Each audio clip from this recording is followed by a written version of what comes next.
Shpeshherë është përfolur se Rozana dhe Laerti janë lojtarë të favorizuar nga produksioni,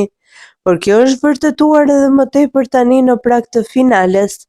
Ndërsa Rozana në shpallën finalisten e parë, tashmë qëllimi i produksionit ishte të çonin Laertin si finalist të dytë, e kjo u duk mjaft qartë premjen e së shtunës, kur Rozana u thirr në dhomën e rrëfimit dhe zgjodhi Eglin dhe Laertin si të nominuar dhe njëri prej tyre të shkojë në finale. Kjo ka bërë që në rrjetet sociale të mos mungojnë aludimet dhe teoritë konspirative. Në disa pamje të publikuara, Rozana shihet duke lëvizur shpesh syt në njërin krah, çka ka ngjallur dyshime se ajo mund të ketë qenë duke lexuar diçka në ekran. Kjo ka bërë që ndjekësit të spekulojnë se emrat e zgjedhur për nominim nuk kanë qenë vërtet zgjedhja e saj, por të diktuara nga produksioni,